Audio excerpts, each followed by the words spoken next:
കഠിനമായ ചൂടിൽ വലയുന്ന ജീവജാലങ്ങൾക്ക് ആശ്വാസമേകാൻ ശ്രീമൻ നാരായണൻ മിഷന്റെ നേതൃത്വത്തിൽ നടന്നുവരുന്ന ജീവജലത്തിനൊരു മൺപാത്രം പദ്ധതിയുടെ ഈ വർഷത്തെ സംസ്ഥാനതല വിതരണത്തിന് ആലുവയിൽ ഉജ്ജ്വല സമാപനം. പദ്ധതിയുടെ 14ാം വർഷത്തോടനുബന്ധിച്ച് കേരളത്തിലുടനീളം നടത്തിയ വിതരണ പരിക്രമണത്തിന്റെ സമാപന സഭ ഇന്ന് രാവിലെ 11-ന് ആലുവ അദ്വൈതാശ്രമത്തിൽ വെച്ച് നടന്നു. സമാപന ചടങ്ങിൽ സംപൂജ്യസ്വാമി ധർമ്മചൈതന്യ മഹത്തായ സാന്നിധ്യമായി പങ്കെടുത്തു.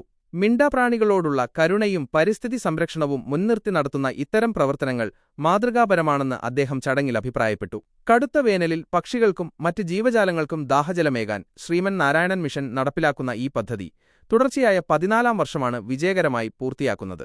എന്റെ ഗ്രാമം ഗാന്ധിജിയിലൂടെ എന്ന വലിയ ലക്ഷ്യത്തിന്റെ ഭാഗമായി 38 ആസ്ഥാനമായി പ്രവർത്തിക്കുന്ന ശ്രീമൻ നാരായണൻ മിഷന്റെ ഈ പ്രവർത്തനത്തിന് വലിയ ജനകീയ പിന്തുണയാണ് ഇത്തവണയും ലഭിച്ചത്.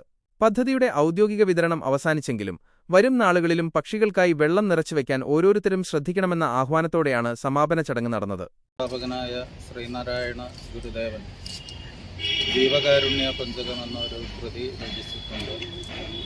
എല്ലാവരും ആത്മസഹോദരൻ എന്നല്ലേ പറയേണ്ടത് എന്നാണ് ആ കൃതിയുടെ ആരംഭത്തിൽ തന്നെ സൂചിപ്പിച്ചിരിക്കുന്നത്. അതുപോലെ തന്നെ ചട്ടമ്പി സ്വാമികൾ ജീവകാരുണ്യ നിരൂപണം എന്ന പേരിലൊരു കൃതി രചിച്ചിട്ടുണ്ട്. ഇവരെല്ലാം ആത്മജ്ഞാനത്തിൻ്റെ ഏറ്റവും ഉന്നതമായ നിലയിൽ എത്തിച്ചേരുമ്പോൾ അവർക്കുള്ള അനുഭവം പ്രപഞ്ചത്തിലെ സകല ജീവരാശികളെയും ഒന്നായി കാണുക എന്നുള്ളതാണ്. അതിൽ ആത്മസാഹോദര്യത്തെ ദർശിക്കുക എന്നുള്ളതാണ് ആത്മജ്ഞാനികളായ മഹത്തുക്കളുടെ സവിശേഷത.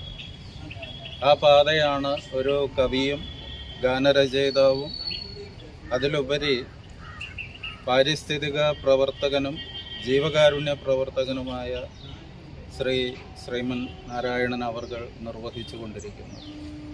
എല്ലാ ജീവരാശികളെയും സ്വന്തം സഹോദരനായി കാണുന്ന ഒരു മനോഭാവം ഉള്ള ഒരാൾക്ക് മാത്രമേ ഈ പ്രപഞ്ചത്തിലുള്ള സകല വിഭവങ്ങളും ഇവിടുത്തെ സകല ജീവരാശികൾക്ക് കൂടി അവകാശപ്പെട്ടതാണ് എന്ന ബോധ്യത്തോടുകൂടി ഇപ്രകാരം ഒരു കാരുണ്യ പ്രവർത്തനം നിർവഹിക്കാനായിട്ട് കഴിയുകയുള്ളൂ.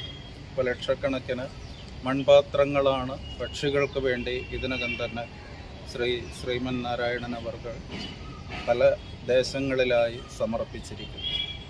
അപ്പോൾ ഇത് ഏറ്റവും കാരുണ്യപൂർണമായിട്ടുള്ള ഒരു പ്രവർത്തനമാണ്. ഇന്ന് ഒരു പരിക്രമണത്തിൻ്റെ 14ാമത് വർഷത്തെ പരിക്രമണത്തിൻ്റെ സമാപനം കുറിക്കുകയാണ്. 14ാമത്തെ വർഷമാണ് ഈ ജീവജലത്തിനൊരു മൺപാത്രം പദ്ധതി വഴി പക്ഷികൾക്ക് വെള്ളം പകർന്നു വയ്ക്കാനുള്ള വേനൽക്കാലത്ത് പക്ഷികൾക്ക് ഈ ചൂട് ഏറ്റവും കൂടിയ സമയത്ത് പക്ഷികൾക്കൊക്കെ വെള്ളം പകർന്നു വയ്ക്കാനുള്ള മൺപാത്രങ്ങൾ വിതരണം ചെയ്തു തുടങ്ങിയിട്ട് 14 വർഷമായി. കഴിഞ്ഞ വർഷം വരെ നമ്മൾ 2 ലക്ഷം മൺപാത്രങ്ങൾ ആകെ വിതരണം ചെയ്തു. 1 ലക്ഷം തികഞ്ഞ പാത്രം നമ്മളുടെ ആദരണീയ പ്രധാനമന്ത്രിക്ക് സമർപ്പിച്ചു. 1,11,111 പാത്രം നമ്മുടെ മുഖ്യമന്ത്രിക്ക് സമർപ്പിച്ചു.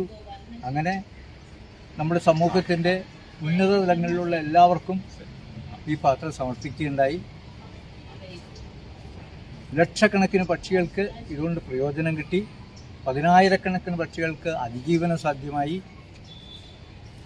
നമ്മളുടെ ഏറ്റവും വലിയ കടമയാണ് സഹജീവികളായ മറ്റുള്ള ജീവികളെ സംരക്ഷിക്കുക. അവരുടെ ഏറ്റവും വലിയ ദുഃഖകരമായ അവസ്ഥയിൽ അവരോടൊത്ത് അതിന് പരിഹാരം കാണാനുള്ളൊരു മാർഗം നമ്മളുണ്ടാക്കുക. പക്ഷികളൊക്കെയാണ് ഏറ്റവും കൂടുതൽ ഇന്നിപ്പോൾ ഈ ഭൂമിയിൽ വിഷമിക്കുന്ന ഒരു ജീവിവർഗം. അവർക്ക് കുടിക്കാനുള്ള വെള്ളമില്ല, അവർക്ക് കഴിക്കാൻ ഭക്ഷണമില്ല. ഇവിടുത്തെ മരങ്ങളെല്ലാം 25 വർഷം മുമ്പുണ്ടായിരുന്ന മരങ്ങളുടെ 25% വെട്ടിക്കളഞ്ഞു. അതുകൊണ്ട് ഏറ്റവും കൂടുതൽ ബാധിക്കുന്ന പക്ഷികളെയാണ്. വെള്ളം കുടിക്കാനില്ലാതായി. അതുകൊണ്ടാണ് നമ്മൾ ഇങ്ങനെ ഒരു പുണ്യകർമ്മം ചെയ്തുകൊണ്ടിരിക്കുന്നത്.